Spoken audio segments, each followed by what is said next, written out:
Sono De Giacomo Cella Andrea, presidente della Regola di Villagrande, Auronzo di Cadore. L'obiettivo principale è rendere questa zona che ad alta vocazione turistica, questo passaggio della ciclabile che da Auronzo porta a Misurina, renderla un po' come era prima di Vaia e prima dell'avvento del Bostrico.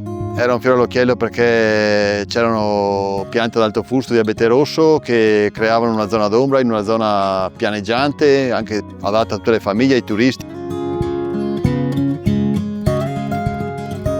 Ma il problema è stato il Bostrico, insomma, dopo Vaia, qui Vaia è stato un passaggio lieve in questa zona qui, per cui non abbiamo avuto grossi danni. I danni li aveva fatti l'inverno successivo a Vaia, delle grosse nevicate nei mesi in cui il terreno non era ancora ghiacciato, neve pesante ha abbattuto parecchie piante.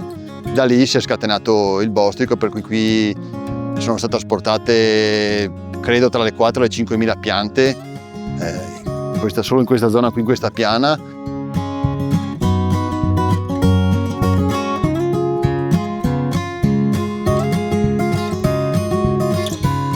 Speriamo di aver arginato il problema, però non è detto che bisogna rintervenire per delimitare la zona, insomma.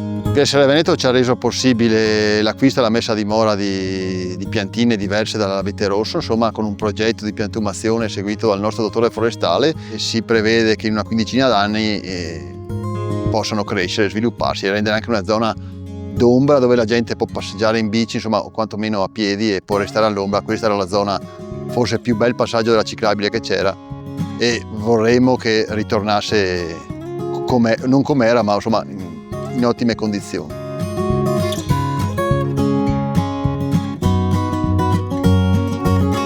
Abbiamo avuto modo di partecipare a tutti i bandi e in quasi tutti i bandi abbiamo avuto la disponibilità economica che avevamo richiesto.